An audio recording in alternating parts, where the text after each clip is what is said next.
Thank you for filling out the demographic information when you registered for today's event. As a recipient of federal funding, UW Extension is required to collect information regarding outreach efforts. All the information that's collected is anonymous and cannot be tracked back to you. Thank you for your assistance, and we will start the webinar here immediately. So, good afternoon and welcome to our final Focus on Forage webinar for the 2023 season. As mentioned, we're going to be looking at forage storage and management. And this program is sponsored by the University of Wisconsin Division of Extension and the UW Nutrient Pest Management Program. I'm your host, Kevin Jarek, and I will be working with Jerry Clark, who will be wrangling. And so we'll have questions for emails that go in his direction. And I'm going to ask his assistance as we go ahead and transition here. While many of you are familiar with virtual presentations and the Zoom platform, I'm going to go through a few housekeeping items. Please keep your microphone muted and videos off during the webinar. The mute and video controls are located on the bottom left hand of your screen. Also, please feel free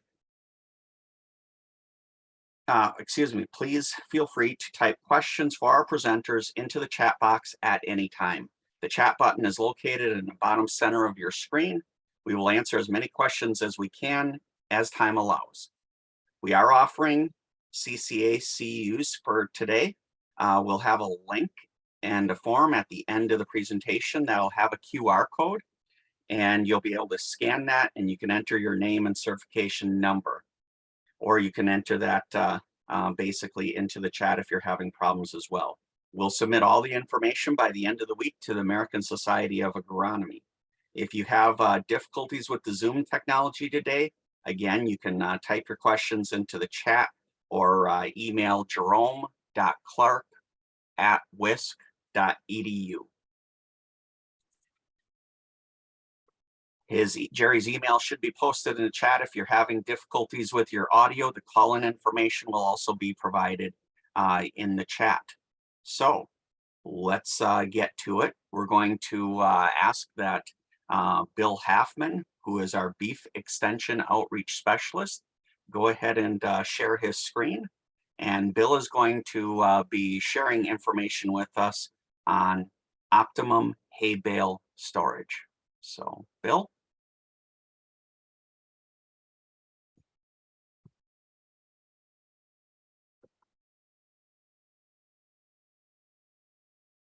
Bill, you're muted, so we gotta have you.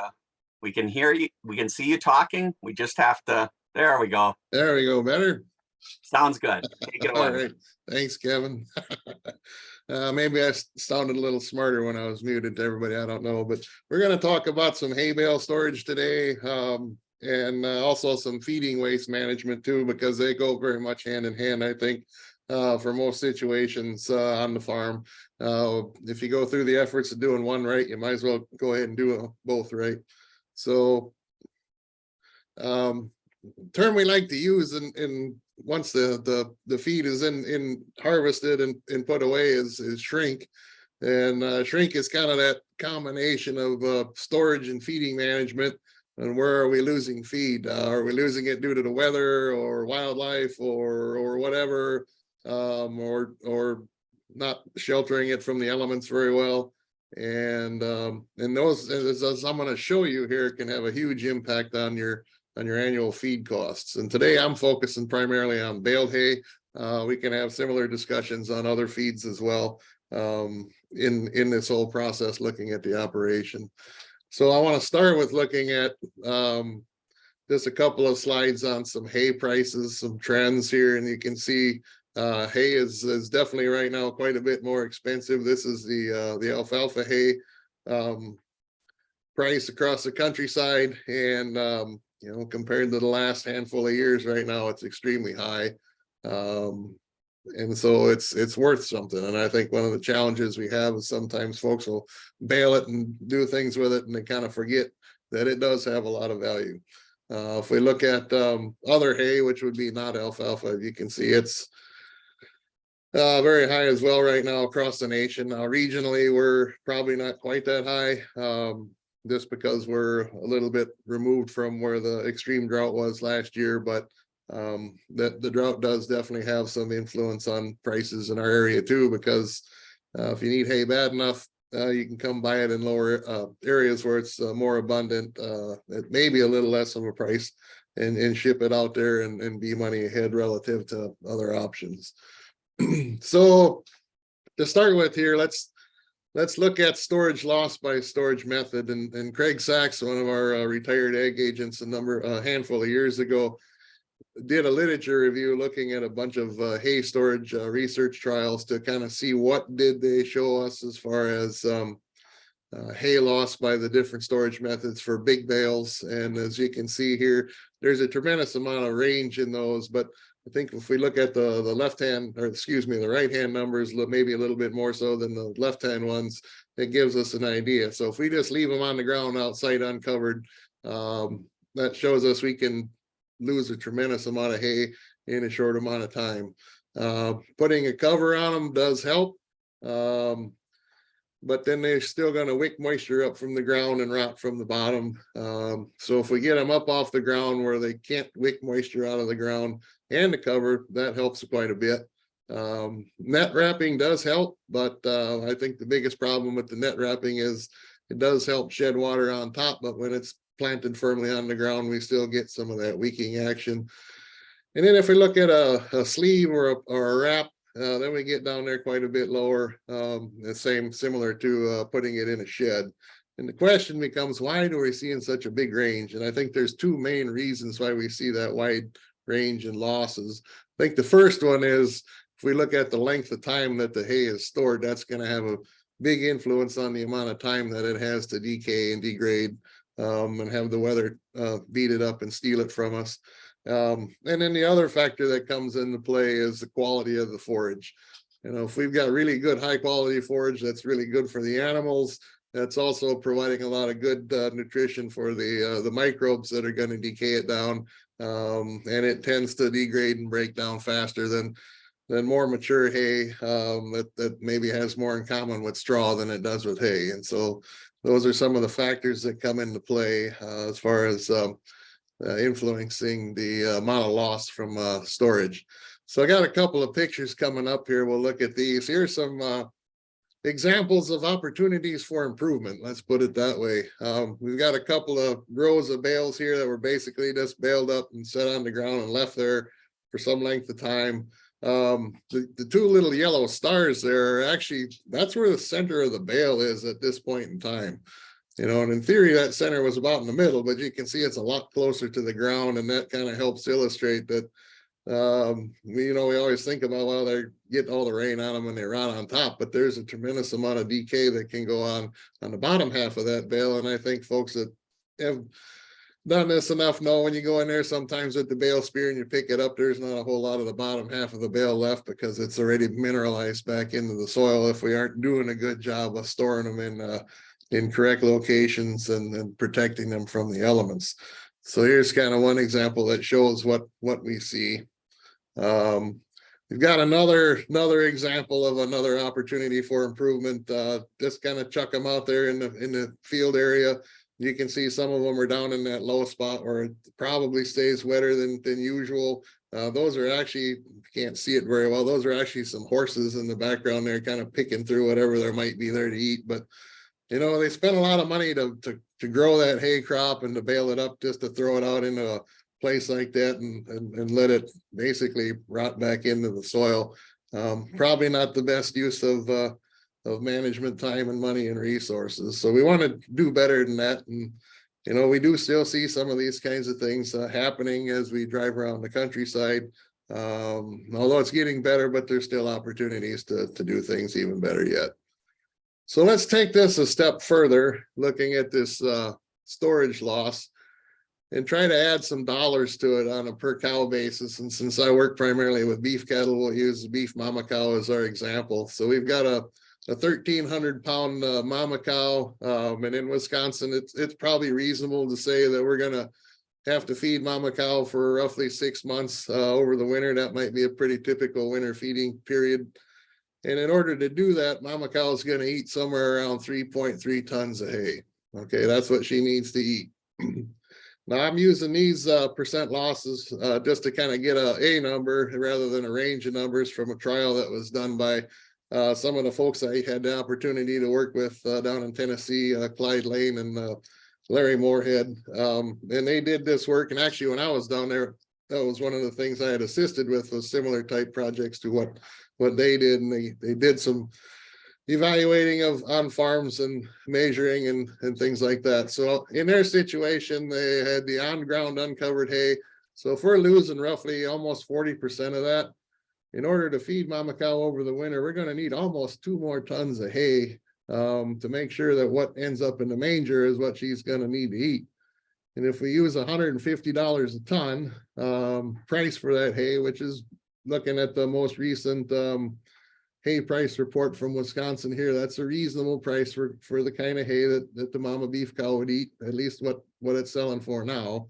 That would cost an extra $290 to overwinter her just from the storage loss of the feed. And then in their example, they were actually using old tires. We can use crush rock or bigger rock, not too fine a crush, to get the hay up off the ground, or whatever you use to keep it from wicking up moisture from the ground. And so whether we protect it from the bottom or protect it from the top, they found it was somewhat less, about 30% loss rather than 40. And you can see there, we're still going to need some extra tons of hay there, almost 1.5 tons. And if we apply our dollar value to that, now we're looking at about $200 extra cost to overwinter mama cow. Net wrap on the ground, we're seeing a little bit better protection there, and you can see working the math across needing that extra ton, because basically everything we put away for her, we lost somewhere around 20% of it from storage loss using that method. And then covering it on top and bottom, whether it's some sort of a method out in a rows outside or in a shed, is pretty similar in loss. And there we're only needing an extra 1/4 ton, so $40. And we got to remember, we're not going to get down to 0 loss. I mean, that's just not possible. And so if we look at those two bottom, those are kind of what we would look at as good management. That's what we should expect, somewhere in that 5 to maybe 10% loss range. And so that's kind of the reality of the cost of doing business. But if we look at the dollar differences between the bottom layers, or the bottom row there, of good management versus maybe some opportunities for improvement there's a pretty big difference in what it's going to cost you on your annual cost to keep that cow.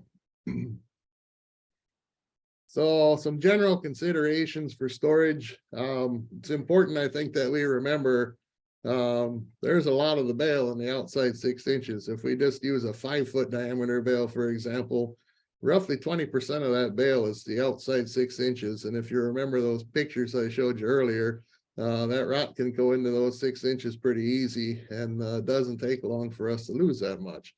So if we can reduce that, that should be our goal. As I mentioned earlier, we have to remember it's not just protecting them from above, but those bales act like a big sponge when they're sitting on the ground, and we need to do something to get them up off of the ground directly, whether it's a rock pad, or old tires, or some folks use pallets, or whatever works best for your situation, so they're not sitting there wicking moisture up from the ground is going to help. And when they talk about a rock pad, and if you look at several of the publications and things online, they talk about that. They're not talking about like crusher run gravel. They're talking bigger rocks, so you've got those big air spaces that the water can't wick up and get soaked up into that hay.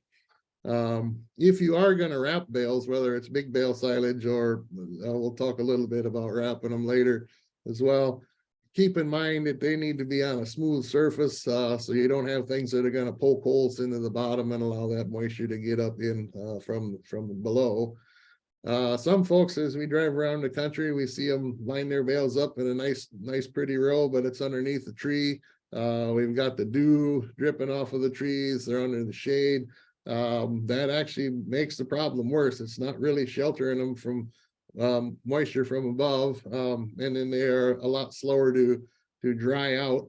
And so the longer they remain wet underneath there, the better habitat it is for the bacteria and the fungus and things like that to break them down and further rot those bales. So if we are going to put them in rows, it's best to put them square up ends to square up ends, so we don't have those valleys in between them, like we would if we stacked them side by side touching, and orient those rows of bales north and south if possible. And if it's on a hill slope, have the rows going up and down the hill, not across the hill, so that the water can run down and away.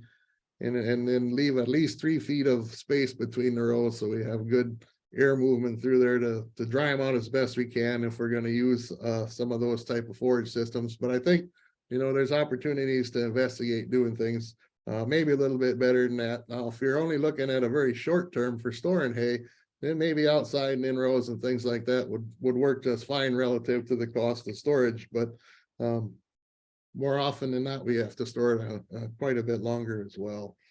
So one option is tarps. And here's a couple of pictures of some tarp hay stacks, stacking it up in a pyramid. And in these situations, ideally, we'd have that rock pad or tires or whatever on the ground. And then if you're not familiar with this system, you lay your ropes across there that you're going to anchor down your tarp with. And then you stack the bales on top of those ropes. Get your tarp on there and then snug it down good and tight. As you can see, the stack on the left is probably maybe been fed out of already, where the stack on the right is relatively new put there.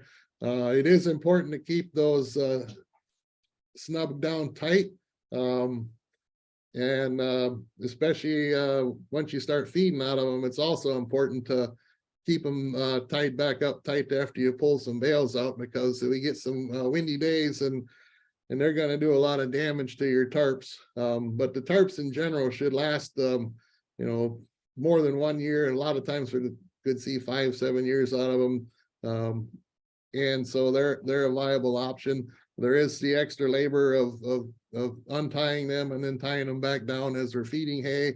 Whether you want to do that in the winter time when it's cold and kind of lousy out, it's up to you. But these are certainly an option, and these will get that hay loss significantly reduced compared to having them sitting outside. And we don't have necessarily a lot of plastic to have to dispose of and things like that with this particular method either. Another example is building a hay shed, like similar maybe as an example to the one I had in the title slide. And so I just did some rough math, kind of an estimate, because the check might be a little bit big to write out on the front end, but let's look at that over the useful life of the building as far as a per ton storage cost. So if we can build a shed and stack those bales 3 high in there, and I'm going to use roughly $20 a square foot to build this shed, which is up quite a bit from the last time we looked at this back in 15. When it was about $9 a square foot, but we know everything is quite expensive now. If we're looking at, say, 800-pound bales, and we can stack them 3 deep, that's going to be roughly 1 ton can be stored under on 25 square foot. And let's say our building, we can have a useful life of 30 years, and that's probably reasonable. I know I've seen some sheds. In fact, there's some sheds here where I'm at right now today that are probably 40-45 years old and still very capable of keeping a hay bale drying in good condition. But let's use 30 years as for our example. So if we work the math on that, that costs us about $17 a ton per year. And when we're looking at even $100 hay, reducing the loss on that, that's gonna be a favorable, positive outcome. The shed's going to be nice in that we don't have to necessarily untie it and tie everything back down every time we want to go in there. And could be used for storage of other things at other times of the year as well. So something to think about, looking at the true cost on an annual basis for some of these storage methods. I'm going to talk just a little bit about wrapping bales because I know Joanna's going to talk a lot about big bale silage here in a little bit, and that's going to be good stuff. But you know, if you're doing those, you also want to make sure you're storing those in an appropriate location too. We don't want them sitting down in wet locations and difficult places where their cover and the wrap's going to get damaged and things like that. There has been some interest in wrapping dry hay. Some of the line wrappers and things like that, that's typically going to be fewer wraps than if we're making big bale silage. What they have found with that though is that you will see some moisture migration from the interior of the bale out towards the exterior and condense on the plastic, and you will get some mold on the outside of the bale. You do have plastic to dispose of too with that system. You know, in some cases, it's probably going to be less loss than leaving them out.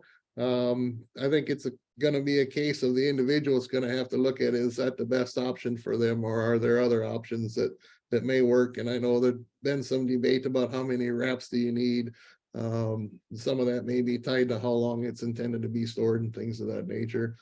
There are also bale sleeves that can be purchased and used, and they're just kind of a open on both ends. You slide them over the bale. They're relatively fragile. My understanding from visiting with farmers is they get about 1 year out of them. If they're really, really careful, they might get a couple years out of them, but they're not really buy them once and use them for several years type of a thing. But they all will help as far as shed water off the top and help protect it from the bottom.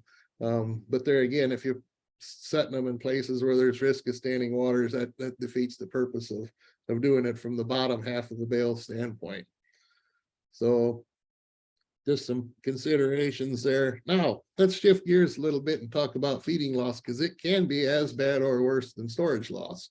And I think it's important, if we do a good job of storing this hay, let's make sure that we feed it in a manner that the cows are actually going to be able to eat most of it. So this is a research trial that was done at Michigan State, comparing different styles of bale feeders to find out if there were differences in the amount of feeding loss that they had. And if we look at this, and I've got some pictures to kind of match up with these, but just a bale ring that doesn't, and a panel means a panel around the bottom.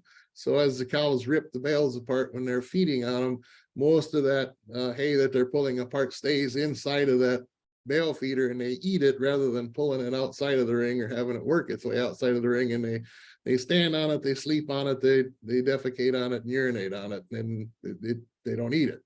But looking at that ring without any sort of panel to kind of keep that hay inside of there, they were looking at about a 20% loss. The one I don't have on here is there are still folks that just go plop the bale out in the field or wherever, and no ring around it, and the cows kind of do whatever they want with it, and they maybe eat half of it. If we're lucky, they eat half of it. The other half they sleep on or do whatever they want with.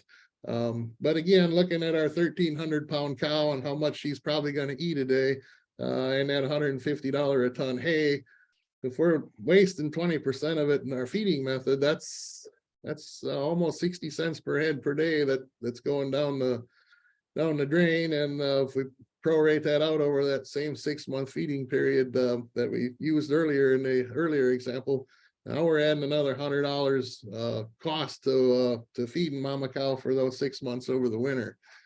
Cradle feeders, they showed those were a little bit better, and you can see the math there. The ring with a panel around the bottom, you can see this from the top example to the second one from the bottom. Just having that ring around to keep that hay in there made a very big difference in the amount of hay that they actually ate versus slept on, etc. And then what they found was that the cone feeder with the panel around the bottom showed to be the best as far as efficiency of the cows actually eating the hay versus wasting the hay. So here we've got some examples. Here's here we still see this picture on the upper left as we drive around Wisconsin. The hay's out there and the cows get to pretty much do whatever they want with it. Sometimes the bull's feeling frisky and he just kind of butts the bale all over the place, and I'm not sure how much of that gets eaten. We do have a bale ring on the right here that's probably seen better days or not managed very well, and we're seeing a lot of that hay on the outside of it.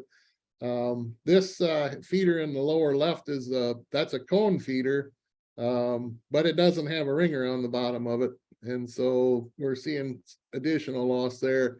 And then this feeder on the right, lower right here with the cows around it, that's the cone feeder that has the ringer on the bottom. So as they tear the bale apart, most of that hay then that they don't necessarily eat right away in the first bite that falls off stays inside there, and then they can eat it later. And so that's kind of the different examples that match up with the work from the previous slide. I often get questions about what about unrolling the hay out on the ground? How does that work from a loss standpoint? And so looking around here, I found a couple of trials where they looked at that. There was one done in Alberta where they unrolled the bales out on the snow and let the cows eat it.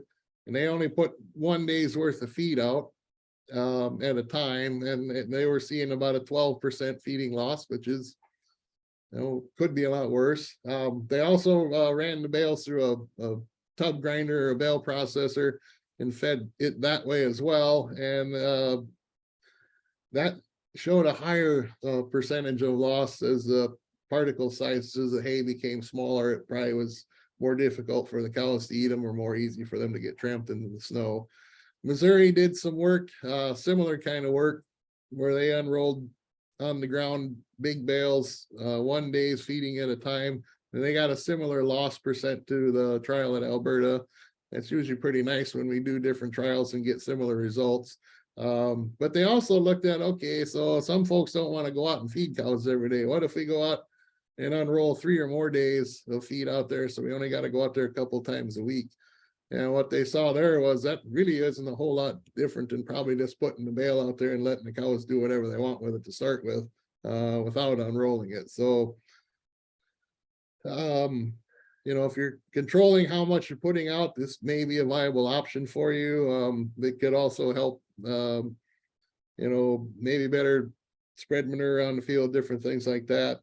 There's also been some discussions and things on bale grazing in the winter, and that's a good discussion for another time. Here's a trial that was done at the University of Illinois, and what they did was they actually limited the amount of time that the cows had access to the bales in the bale feeder. And this is kind of interesting too, as another way to potentially help minimize hay waste. And so what they did was they just put some gates around the feeder and excluded the cows from having access to it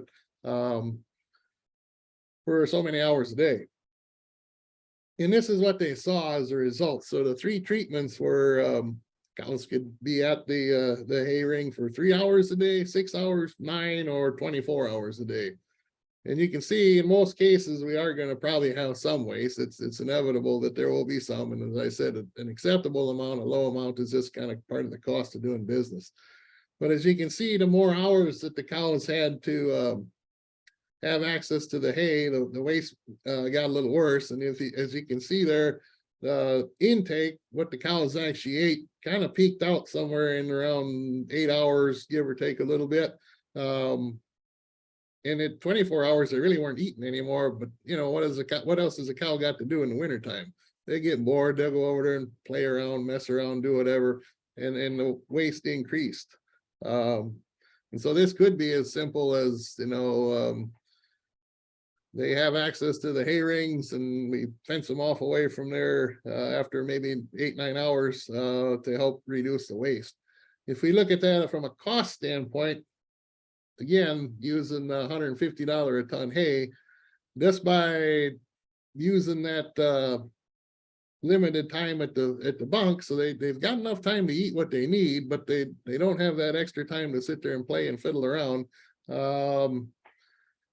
In the Illinois trial, they showed they were actually saving 75 cents a day and reducing loss by going from that 24-hour access down to that 6 to 9 hour access time frame. And that's another $135 for the winter time. So that adds up. So I think in summary, poor storage practices and poor feeding management, they are costly. And just using some rough math, if we don't store our hay very well, if we just kind of leave it out and let Mother Nature do whatever it wants to it, and then we don't feed it in an organized manner to reduce the waste, we could easily add $500 or more per cow in winter feed costs. And it easily could be more than that too. So we need to step back and evaluate our farms and see, are there opportunities where we can improve things and maybe do a little better job and get the most out of the crop that we grow, and spend the time to harvest and get all things done right up to that point in time. So now might actually be a good time, as we're still in the winter feeding time, to look at the shrink on your farm. How is your hay storage loss, and how is your hay feeding loss, to identify some opportunities to do a better job on for next year. And I thank you for your attention. Just a couple of websites that you may find interesting. Our livestock extension webpage is listed here, as well as our crops and soils webpage, because we've got kind of some crossover with forage production and things like that are primarily at the crops place, and then the livestock management aspects of it are at the livestock page. And then just the livestock program has recently sort of lit a new fire under our old beef Facebook page and renamed it, and it's being utilized again with pretty regular posts. So if you do the Facebook thing, if you want to find us and follow us, it's the Wisconsin Livestock Extension is our new Facebook page. So with that, I'm going to turn it back to Kevin. All right. I checked the chat here and I did not see any questions in there, Bill. So I'll ask a simple one. You showed some really obvious pictures. Picture is worth 1,000 words. But when you've worked with people over the years, what's the biggest blind spot they have when it comes to either storing, feeding, handling?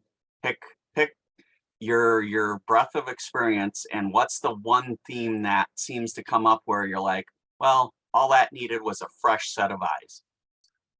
Yeah, that's a good question, Kevin. And it seems like one of the toughest things, and some of us are probably even guilty of this too, is sometimes it's awful hard to get us to, well, we've always done it that way. And boy, it's hard for me to think about it. But I think one of the ones is, I don't know that we always look at things and we can see it's bad. But I think sometimes taking it to the point where we actually can kind of get an estimate of a dollar cost of what that is does help open eyes a lot. If we think about it, that hay has value. And and then yes, it's a big check to write out for that hay shed up front, but if we break it down and look at it on a cost per ton per year, then it doesn't look quite as painful maybe to write that check out. Yeah, I think it's accurate that if we walk by a feeder every day or every couple days and we see waste around it, we kind of become desensitized to it. But Yeah. if those were dollar bills instead of hay there, and we should be looking at it that way, we might stop and take a different look, or put a little more time and effort into preserving that. So those of you, if you have a question that you didn't have a chance to ask Bill, or you come up with a new one that you have before the end of the program here, we would certainly encourage you to put that into the chat. I'm going to invite Joanna Newman to go ahead and share her presentation. Joanna is going to talk about improving forage quality using alfalfa grass baleage inoculants. A little background on Joanna. Joanna Newman is an associate professor at the University of Wisconsin River Falls and a forage specialist with UW-Madison Extension. Joanna's responsibilities include teaching forage, crop, and pasture management courses, and developing guidelines for profitable and environmentally sustainable production of forage crops. Joanna earned her MS and PhD in forage agronomy from the University of Florida. Before joining River Falls, and for the last 20 years, she has worked in forage management, working closely with grazing dairies and forage/grazing livestock operations in the tropics, subtropics, and temperate areas. She has authored numerous refereed journal articles, extension publications, and popular press articles. So with that, Joanna, I'm going to hand it over to you. All right, thanks very much, Kevin. That's a through presentation introduction. Good afternoon, everyone, and welcome to the second talk.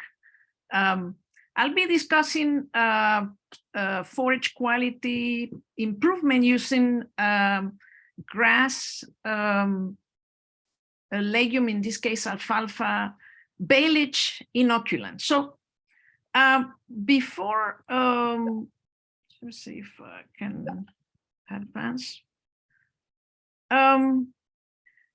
Before going into discussing a study that we did a few years ago, I would like to do kind of like a review on baleage production. So basically, what is baleage? It is high moisture hay. We heard from the presentation with Bill, preservation through hay. So now we are looking at a different type of preservation, and this case is baleage. So we're looking at high moisture hay wrapped in plastic. Basically, we're doing some type of silage production and preserving, in this case, by excluding oxygen. So we cut the forage and wilt to about 55% moisture, and then we wrapped the hay using the recommendation is about at least 6 wraps.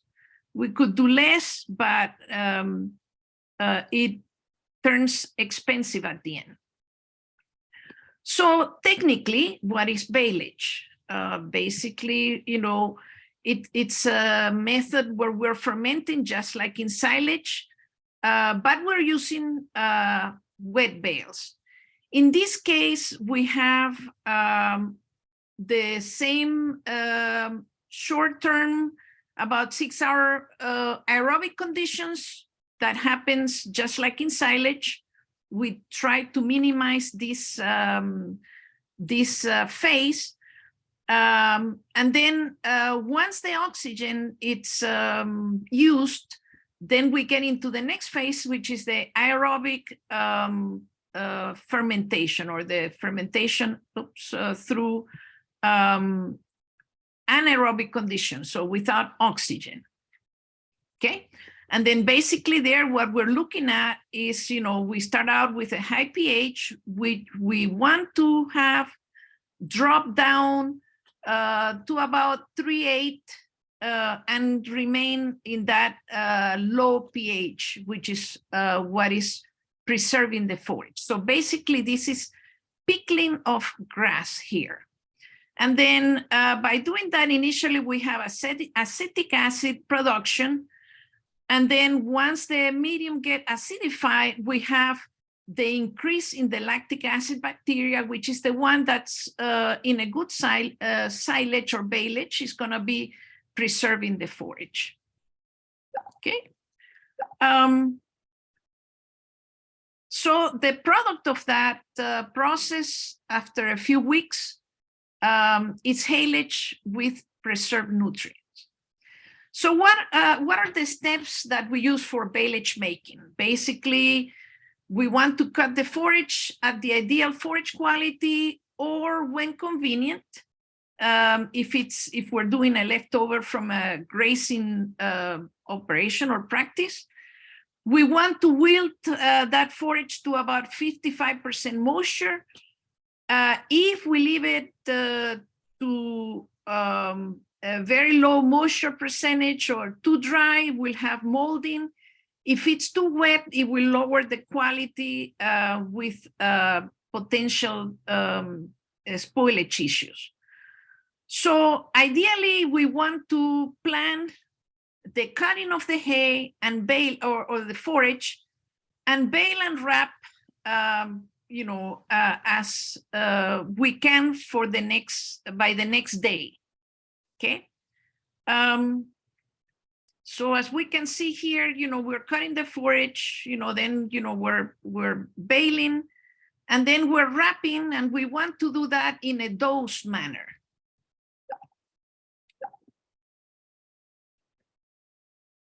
So what are the steps for baleage making? So we use plastic or twine.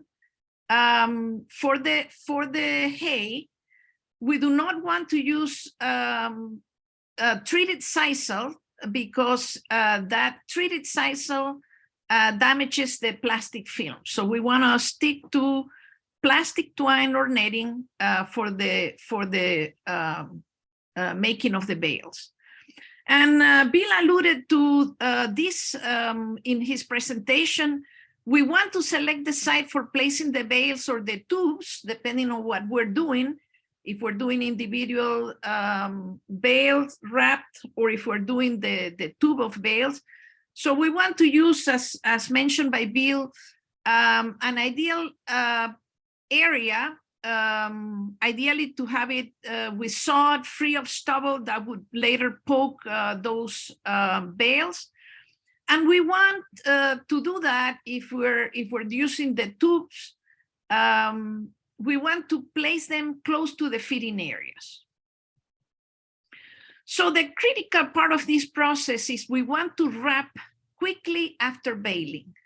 Ideally, we want to do this within 24 hours to avoid the initial heating that's going to have repercussions or effects, negative effects on the product. So in this graph here, and this is from some work done earlier on by Anders Sander and other faculty, extension faculty.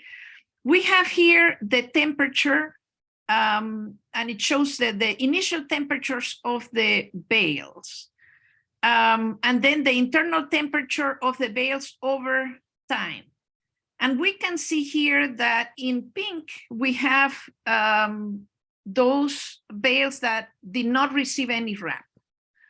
And then we have those where we had the wrap immediately at 0 hours, and then those that took about 24 hours between baling and wrapping, and those that took about 2 days between baling and wrapping, and greater than that in light blue.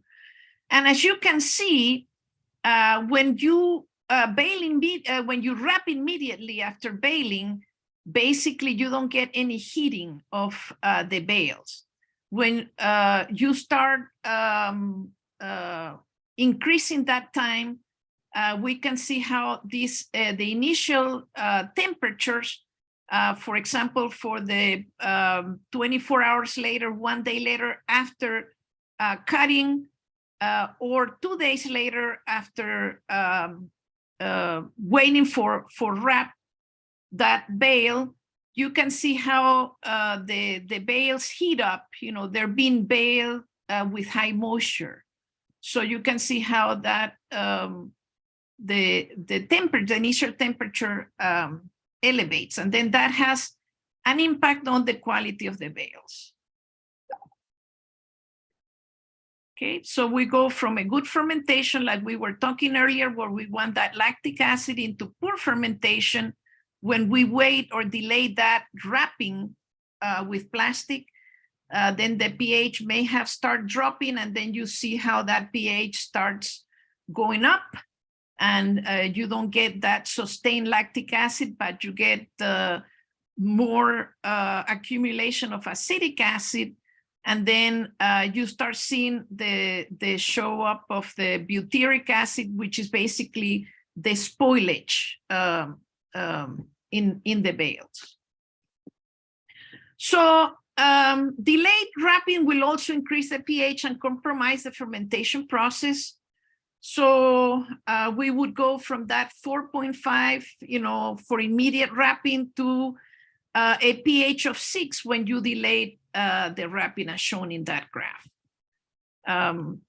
So the other question when making baleage is how many layers. So there's plenty of literature, and usually we want to use at least 6 layers with an overlap of 12 to 18%.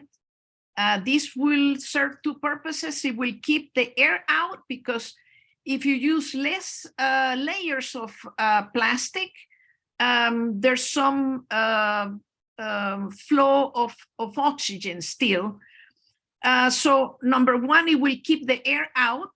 And number two, it will reduce the holes caused by damage by wildlife or any other, maybe accidentally poking on those bales. So probably skip that one. Here we can see the effect of wrapping layers, and we have with 2 layers, we can see how the animal intake drops to 53. With 6 layers, we can see the intake being at nearly optimum there at 88. So that basically tell us the practicality. We're measuring the quality of the forage, you know, through the intake of the animal on the material, depending on the number of layers used. So types of bale wrappers, single bale versus inline wrapping. If we do single bale, we're going to be using, of course, more plastic per bale. There's usually a 50% overlap. It is easier to handle, and we have the advantage with a single bale that the bales are mobile. Whereas when we do inline wrapping, we use less plastic film per bale overall. We have 12 to 16% overlap, but the inline wrapping is stationary. So here, you know, we don't have that mobility issue except when we're feeding the bales. And therefore, we need to be careful with the location of our sausage, as I call them. All right.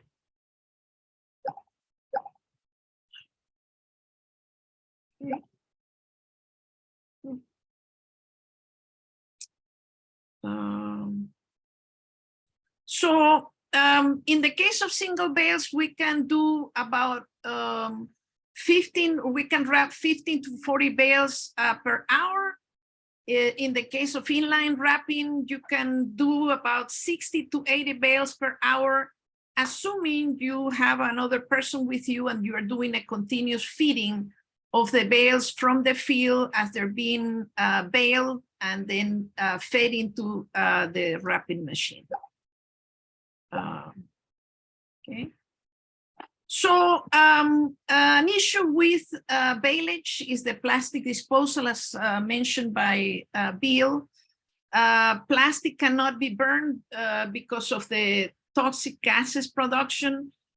People get real creative there. So you can see how some farmers, you know, they make their own square bales out of the plastic. But you can see all the plastic issue there. There's some companies, and this could be an option depending on your location.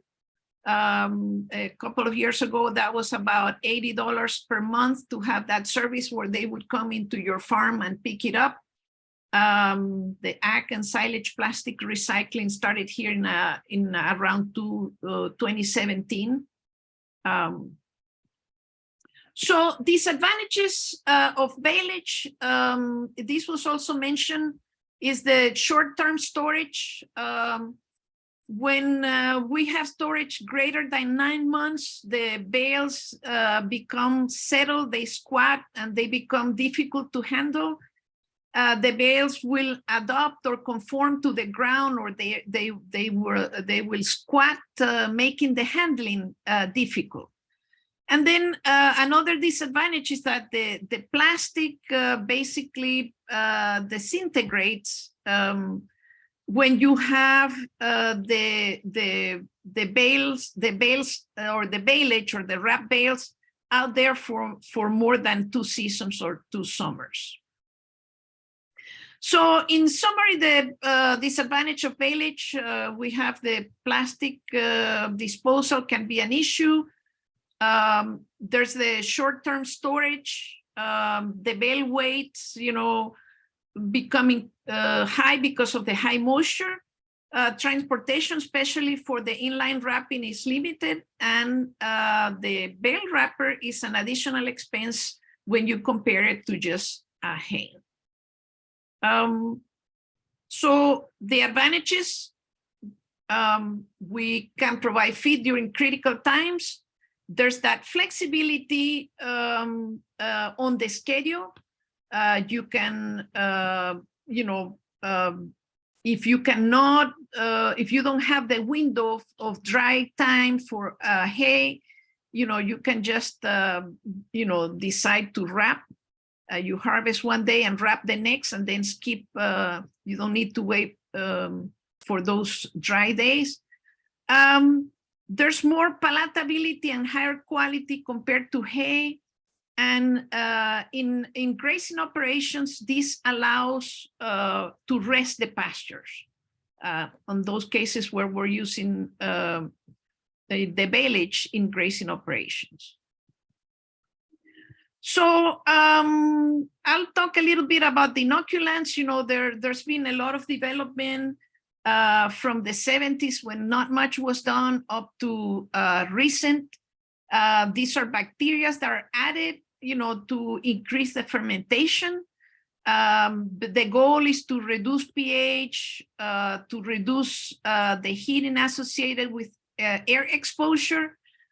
They're usually less useful in corn because, corn is easy to ensile. But they help when we have more use of legumes, as is the case in some of our operations where we're using alfalfa and grass mixes. So that's when the silage additives become important. So I will run now through this study that we made, where basically, based on these advances on microbiology, we had the question, what is the efficacy to use these inoculants that are specifically made to alfalfa, and what is the impact on quality or fermentation process? So we look at, this was a multi-state trial a couple of years ago, not couple, but more like 3-4 years ago. And we look at different microbial inoculants on fermentation of alfalfa orchard grass baleage that we did here at the Man Valley Farm. So we look at 4 different products, from Pioneer, where they had some of these inoculants specifically for legume base, some others like xylosol. They're very popular within our dairymen and farmers. So here we have the field where we had alfalfa orchard grass, and basically we had overseeded the field 2 years before to kind of extend the life of an already old alfalfa field. So we overseeded with orchard, and we wanted to test, the quality of that, the quality of the forage, and specifically look at the fermentation process using these different products. And in addition, we used a water control where we did not have any product in those bales. So this visual here shows the field where we had, the forage being cut. And as mentioned earlier, we tried to cut, we baled, and immediately wrapped. So as you can see here, we have the cutting of the forage, and in the tractor, just in front, you'll see like a little bottle. That was the inoculant tank that we place in front of the tractor to be able to control where we were spraying, and then we would proceed to make a bale with the known inoculant on it. So you see there 2 makes reference to treatment 2 being one of the inoculants, and then 4, second number, makes reference to the replicate in the field. So here we had some of our students, we have Bale, the hay, and then we monitor for temperature, and then we sample to look at the different fermentation variables. So we look at temperature, baleage, pH, and mold presence to see the effects of that, of those inoculants. So here you can see on this graph how we look at pH, and basically the control, which were bales that did not receive any inoculant, they were just wrapped without any inoculant on it. We can see there was a difference between using inoculants and not using an inoculant on the bale wrapping. So we had the different type of treatment. There, the number P1174, that's a Pioneer silage, and then we have the 11G22, and then the 11H50 for more alfalfa types or alfalfa containing bales, and then the xylosol. So, but the point of this graph is that you can see that the control that was only water applied to the bale had a high pH, whereas all other bales that receive inoculants kept the pH close to the 450.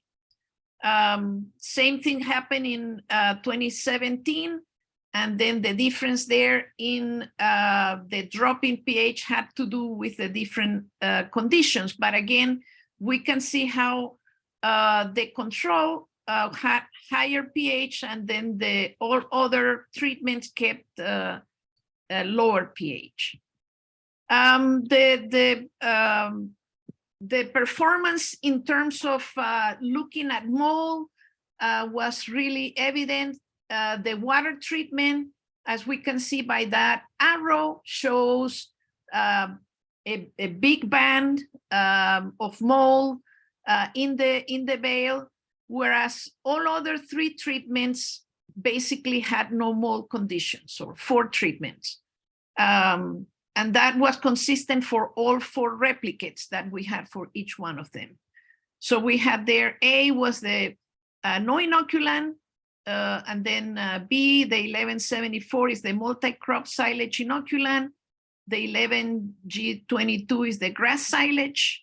And then the 11H50 is the one that's recommended for mixes where we have legumes that tend to have a higher buffering capacity. So where, as mentioned earlier, where we have more legume involved, the bale tend to buffer the process of fermentation. So in conclusion, we see here that under the conditions that we have, the inoculants provide a benefit in preserving the bales compared to no application. So with that, I'll stop here. And I would like to thank the students that were involved in this work, and the crew at the farm, and all of you for listening. So Joanna, we do have a question, and it is, do you know if there's a difference in fermentation between round bales versus square bales? I don't have any round versus squares. I think more than being round, big squares, round bales, or small squares, the important thing here is that the steps in baleage making follow, we follow those steps, which is basically the moisture at the beginning. So we target 45 to 55, and that will render a high quality regardless of round versus square. But that's a good question for a project, just to generate the data. Okay, well, we were Good question, Kevin. Another question came in. Any difference in feed value between the inoculants and the non-inoculated hay? In terms of nutritive value, we did evaluate, we run all the forage nutritive entities, protein and digestibility, but we had varying results on the quality of it.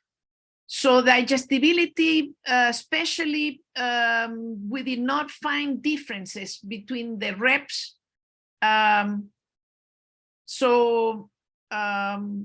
Better palatability on the preserve as opposed to no preservation, and a lot of mold production on the no use of inoculants, so that has an impact whether we were able or not to capture that effect on quality. But when we see that much presence of mold, the mold actually feed on the carbohydrates. So the quality should have been, we had a lot of variation. Sure. So we want to give special thanks to Dr. Newman because, as I mentioned at the beginning, Dr. Kevin Pankey-Busse, USDA Forage Research Center, was originally slated to talk about inoculants, and as is the case in all areas of agriculture, we monitor and adjust, and we really appreciate Joanna taking the extra time to make sure that we were able to address the topic of inoculants here today as well. We hope to have Dr. Kevin Pankey-Busse available for future Focus on Forages and address the topic more fully at a future date, and hope that his emergency situation resolves itself. So with that, if we don't have any further questions for Joanna, I'm going to ask you to stop sharing your screen. Thank you, Dr. Newman. And as far as our next direction, those of us, many of us who've worked with Extension for a while, whether we be faculty, staff, or personnel, including many of the individuals on today as far as the private and professional sector, know Dan Undersander retired well over a half decade ago. And just recently, we've been able to welcome Dr. Marta Kohmann aboard, and she is our Forage Agroecologist with UW-Madison.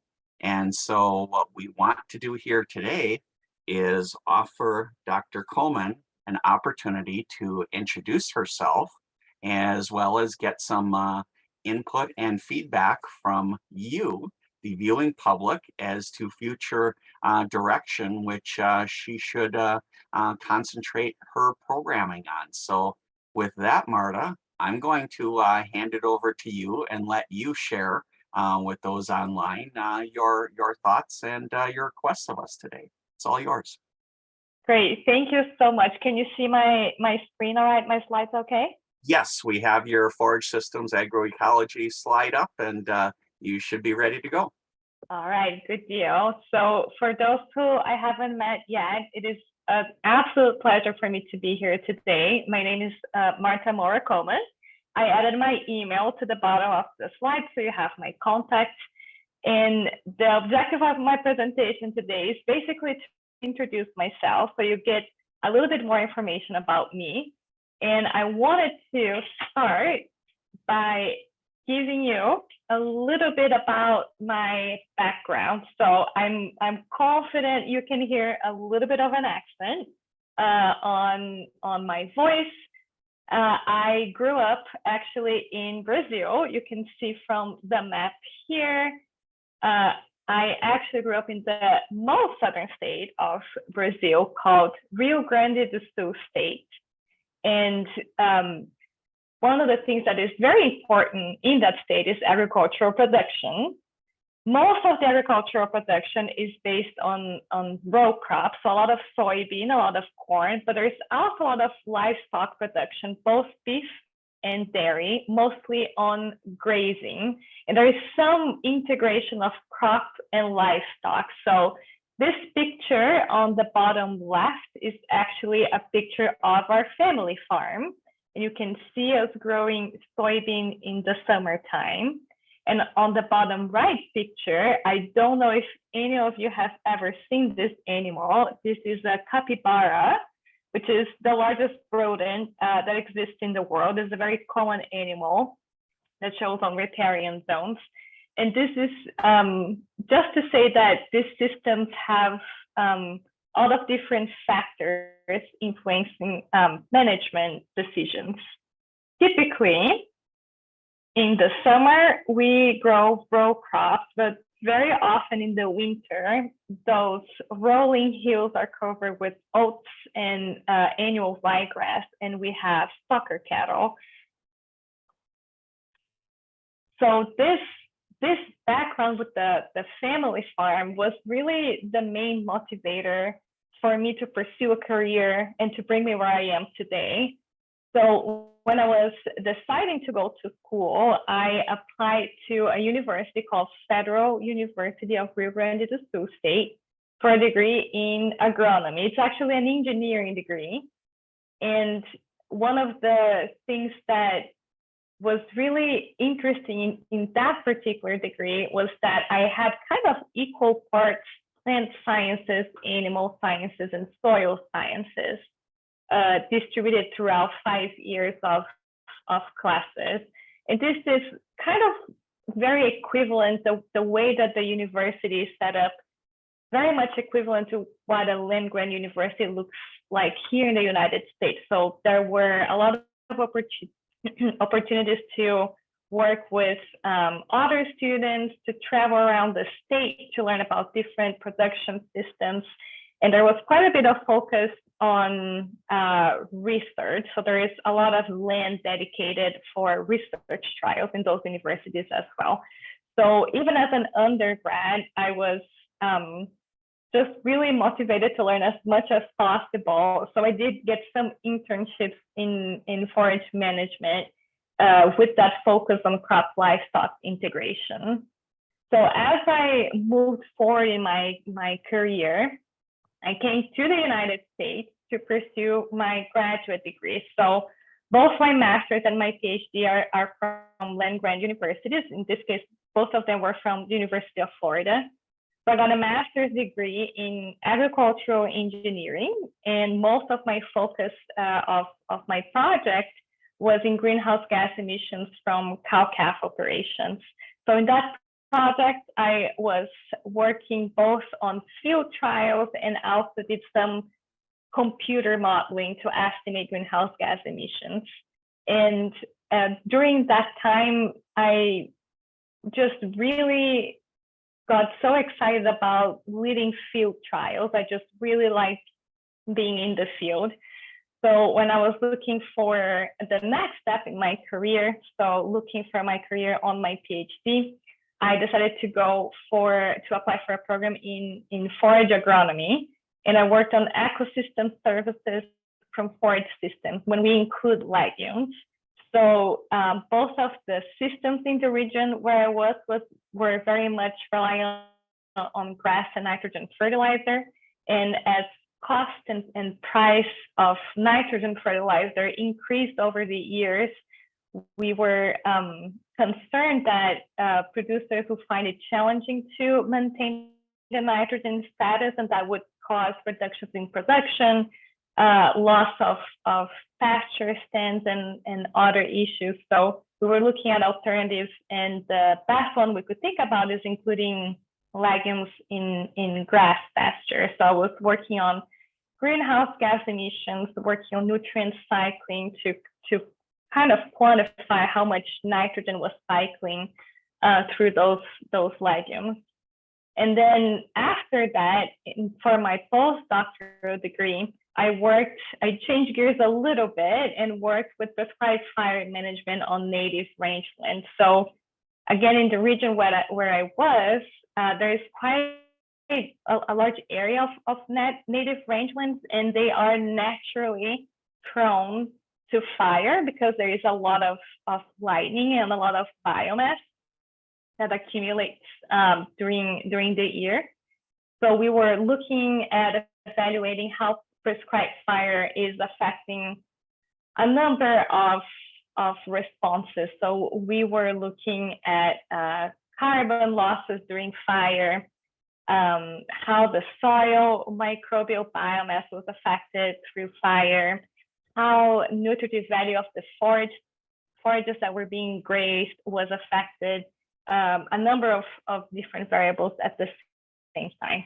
So these are a very broad kind of background, but one of the things that kind of ties all of these different measurements together is that I was really looking at sustainability in forage-based systems. So whether it was looking at nutrient cycling, at production, nutritive value of forages, greenhouse gas emissions, all of those were under the umbrella of really looking for sustainability in forage-based systems. So why using this system-based approach when we're looking for sustainability? And my thought is that agroecosystems are just very complex, right? So this is, again, a picture of our family farm. This is soybean. There is interaction with climate, with soil. If we want to make this a little bit more complicated, we can add some cattle to the picture. We could add some trees, have a silvopasture, and there's also the human aspect, right? And by that I mean there is like the economic background.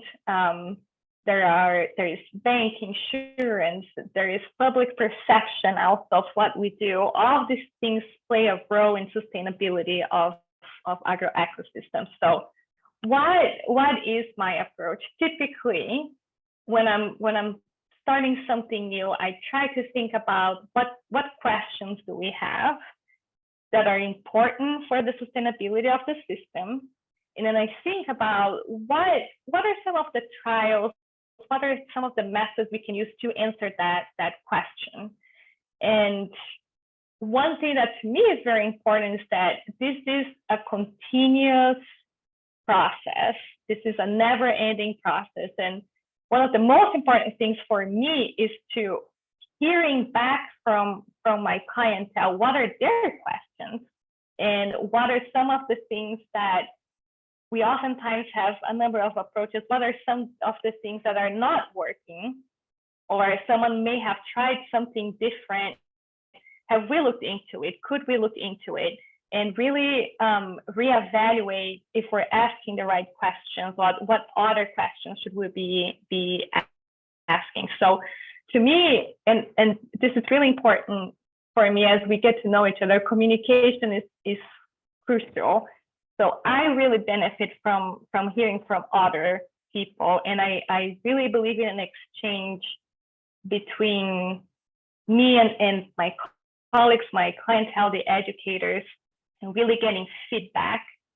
And some of the things that I wonder about, especially now that I am transitioning to this new position, is what are some of the questions we should be looking at in the short term, in the next couple of years, and longer term. I'm thinking 5-10 years. And that would be very helpful for me to determine the priorities for my program. And I wanted to end this presentation with this picture of me. I don't know if any of you have ever worked with fire management, but it is very, very challenging. But you can see by my face in that picture how excited I am to be there.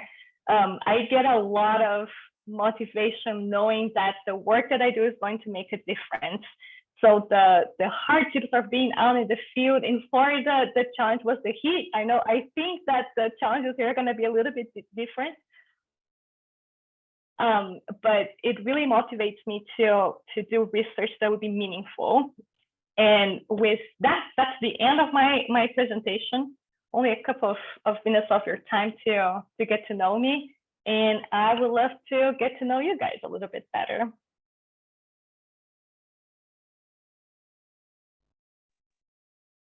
And one of the ways that we're going to help everyone get to know Marta a little bit better and vice versa is we're going to launch a short 3-question short answer poll just to help her get to know the forage systems in the state a little bit and what things are on everyone's mind as we go into the next couple of years here.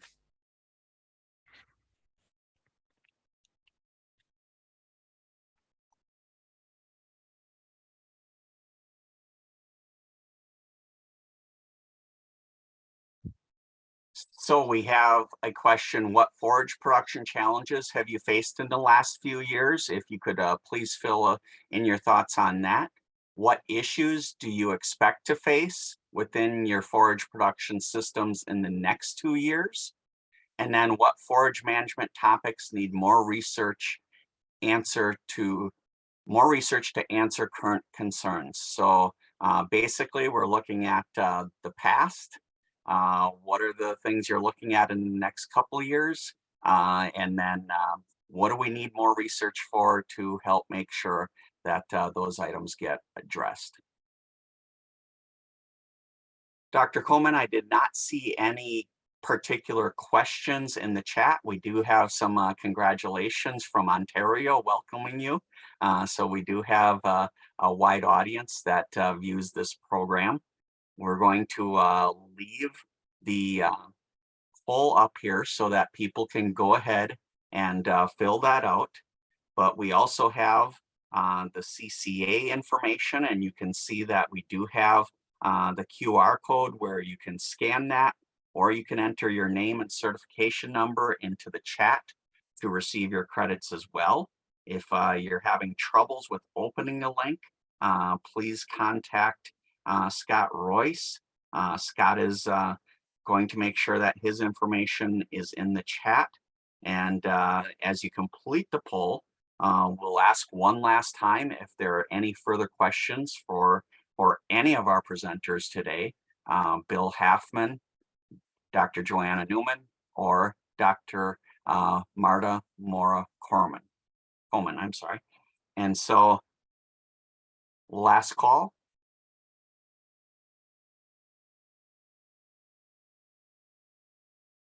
All right, we'll continue to hope that people take the time to fill out the 3 questions. Once again, what forage production challenges have you faced in the last few years? Number 2, what issues do you expect to face within your forage production systems in the next 2 years? And what forage management topics need more research to answer current concerns?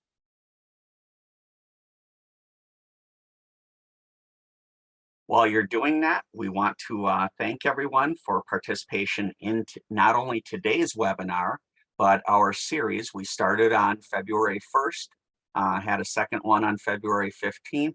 We're back on March 1st, and today is going to conclude our series for the season, today, March 15th. And so we have in the past sent out a survey asking for feedback on the entirety of the program. And so we would ask that if you receive a link in your email in the future, that you take a few moments to give us general feedback on the program. We know that we have a lot of individuals that benefit from being able to take advantage of the many state specialists and county regional staff that present as a part of this program, and the CCA credits that go along with it. So I see we have an item in the chat. Again, if you have issues with the CEUs, feel free to email Scott Royce, scott.royce, R-E-U-S-S, @wisc.edu, and he can assist you with that. Otherwise, we're likely going to finish a few minutes early here. Again, we want to thank all of you for participating in this year's program. it is important that we take time to provide Dr. Marta Moura Kohmann with some feedback here on these 3 questions. So one last time, what forage production challenges have you faced in the last few years? What issues do you expect to face within your forage systems in the next 2 years? And what forage management topics need more research to answer current concerns? I know I've said this in the past. The Wisconsin idea means that the boundaries of the campus are the boundaries of the state. And we had great examples of that with our first 2 presentations. And Dr. Kohmann is asking to get feedback so that she can continue in the tradition of making sure that her research priorities and the area that she spends her time are being done on topics that reach not just areas north and south, east or west, but across the entire state of Wisconsin. So with that, I'm checking the chat one last time. If there are any last questions for Bill Halfman or Dr. Newman, type them into the chat. Feel free to email Dr. Marta Moura Kohmann. Her email is listed in the chat if you have any thoughts on the questions or any later ones. So with that, you have had access to the CCA information. We've got the poll questions still up for Dr. Kohmann. And if you've been successful in obtaining with the QR code, the scan information, or have entered your information into the chat, we will thank you once again for participating in the Focus on Forage webinar series for 2023. And we look forward to seeing many of you again in 2024. Have a good rest of the week and a great beginning to the fast approaching spring season, everyone. Thank you.